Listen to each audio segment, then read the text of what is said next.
Licenciado, aquí cuando el caso de Florence Cassés, recordamos que el licenciado Castañeda decía que se tenía que liberar a Florence Cassés porque se habían violado sus derechos, o como usted lo dice, el debido proceso. Bueno, efectivamente, Jorge Castañeda estuvo publicando en su Twitter mucho antes la insistencia de que tenía que ser liberada. Muchos analistas lo consideraron incluso antipatriota. ¿Cómo era posible que un mexicano estuviera exigiendo y pronunciándose porque se liberara una ciudadana francesa que estaba siendo acusada de haber cometido ilícitos y delitos graves hacia mexicanos, hacia connacionales? Sin embargo, recordemos que Jorge Castañeda era precisamente el secretario de Relaciones Exteriores cuando México ganó el juicio contra los Estados Unidos en la Corte Internacional de Justicia en La Haya, en el caso Avena contra los Estados Unidos.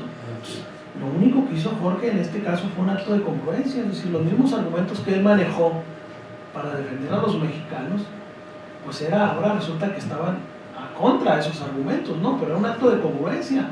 Lo único que hizo él fue defender la misma postura. Si se viola el debido proceso, esto vicia el procedimiento y se tiene que reponer o dejar en libertad.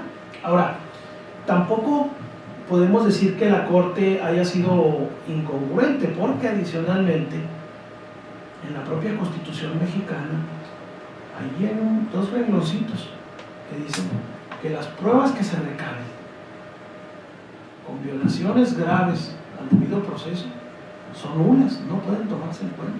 Eso dice la Constitución mexicana.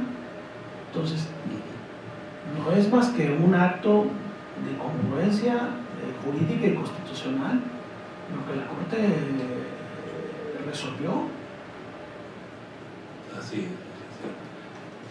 Por otro lado, hablábamos de desde cuándo existen las comisiones estatales de los derechos humanos. Lo mencionabas que es desde 1990 aproximadamente, ¿verdad?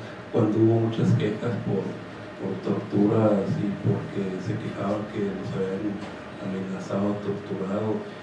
De ahí parte esto, ¿será por eso la confusión?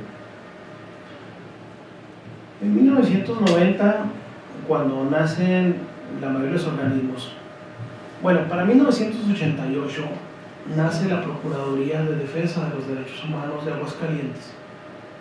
Es la primera que existe en el país. En junio de 1990 nace la Comisión Nacional de los Derechos Humanos. En septiembre del 90 nace la Procuraduría de Defensa de los Derechos Humanos del Estado de Guerrero. Y en diciembre del 90 nace la Comisión de Derechos Humanos de Chihuahua. Es decir, la Comisión de Chihuahua es la cuarta más antigua en México. Cuando nacen estos organismos estaba pendiente las discusiones del Tratado de Libre Comercio, estaba un señalamiento internacional de México muy fuerte con el tema de la tortura y una exigencia internacional también de que no existía organismos que garantizaran de manera efectiva para los más económicamente vulnerables el respeto a sus derechos. Entonces, así es como nacen los organismos. Nacen los organismos y claro, el tema principal que los ocupó en aquella fecha era la seguridad pública y el cobijo que buscaron muchos probables responsables de personas que habían sido detenidas. Mediáticamente, periodísticamente, aparece, imaginemos una nota, aparece un delito grave cometido. Días después o horas después aparece la detención de unos probables responsables. Y luego otra nota subsecuente es el hecho de que la comisión asume la defensa de los detenidos.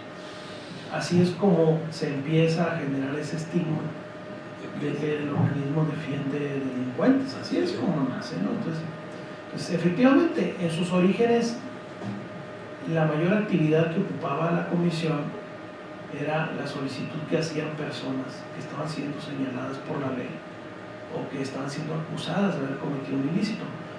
Pero esto ha evolucionado, a 23 años después, ahorita en este instante, en un análisis objetivo de las estadísticas, podemos desprender que si bien alrededor de un tercio de todos los asuntos, las quejas, son temas de seguridad pública y de procuración de justicia, más del 75% de todos los casos son quejas presentadas por víctimas del delito, ¿no? Y menos del 25%, sí, actualmente, y menos del 25% es de imputados. Es decir, que si tuviera que hacérsele un mote al organismo, pues tendría que decirse que es defensor de víctimas en la actualidad, porque esto ya se revirtió, esto ha cambiado enormemente. Hay muchos sentenciados, hay muchos que lo llevan a juicio, pero sin ser culpables. Claro, porque mire, una función de los derechos en el ámbito del derecho penal, de la procuración de justicia, es precisamente garantizar mayor objetividad en los procesos, garantizar mayor transparencia, garantizar que si realmente hay un condenado es porque realmente fue. Entonces, es afinar la maquinaria, es poner a tiempo ese motor para que funcione armoniosamente.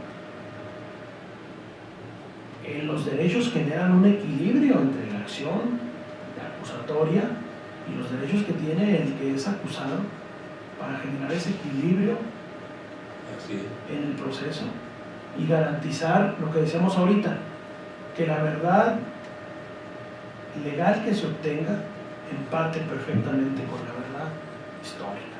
Ese sería el mayor acto de justicia, ¿no?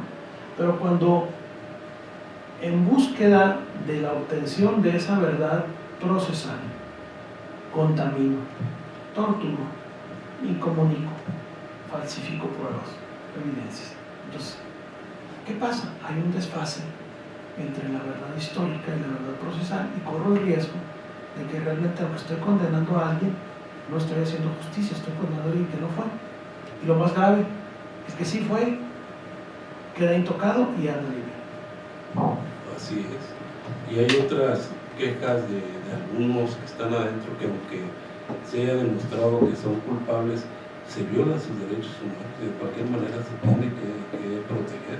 Claro. En la medida en que logremos afinar cada vez más la maquinaria, vamos a garantizar que haya menos inocentes en las cárceles. En esa medida. Ahora, el hecho, también hay que precisar, el hecho de que alguien resulte responsable, se le privan de ciertos derechos, pero no se le privan de todos. Y esto lo señalamos también porque muchas veces tiene la concepción de que es privado totalmente de todo. No, se privan de derechos. ¿Cuáles?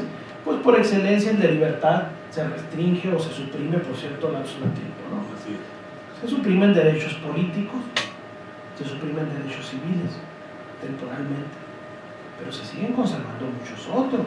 Entonces, este es otro aspecto importante que muchas veces no se concibe, o muchas veces bajo una concepción de mano dura, se tiene la idea de que se debe ser suspendido todo. Pero pasa algo muy extraño, gente. Esa afirmación la hacemos cuando no tenemos a un ser querido o a alguien cercano en esa circunstancia. Cuando lo tenemos en esa circunstancia, entonces nos damos cuenta que razonablemente tenemos que manejar mecanismos humanizados, ¿sí?, de penas y de imposición de penas. Exactamente. Pues qué interesante charla que nos ha gustado. ¿Cuándo regresa a platicar otra vez? Pues cuando te inviten. Se crea, ¿no? Con todo gusto. Para mí es una oportunidad estar dirigiéndome a todos los televidentes del programa Desde la Sociedad. Y con todo gusto, hay tantos temas en materia de derechos humanos. La semana que entra, ¿cómo andamos? Bueno, lo consideramos para la semana que el jueves otra vez. Ahorita lo vemos para nomás checar la agenda. Sí, claro. Y terminar, porque todavía hay muchos pendientes en el tintero de que nos ilustres. Claro, no, hay muchos temas, ¿no? Muchos temas en los que desconocemos. Perfecto. Bueno, pues muchas gracias. ¿Algún mensaje final? Pues no, básicamente comentarle a quien nos ve y nos escucha, comentarles que desde luego en este tema de los derechos humanos es muy importante y van de la mano las responsabilidades y las obligaciones. Y que la única forma de garantizar cada día el tener una mejor sociedad en paz, una sociedad más igualitaria, una sociedad menos discriminatoria, una sociedad menos violenta, es educando en el mundo de los derechos, educando en el mundo de las responsabilidades, educando en el mundo del respeto y del conocimiento de la ley. Okay, pues muchas gracias. Muchas gracias. Nos vemos nomás confirmándole a la agencia y Claro. lo de la agenda, perdón, y la semana que entra seguimos charlando con nuestro público. Muchas gracias. Buenas tardes. Muy buenas tardes a ustedes, que tengan muy buen provecho, por favor, cuídense.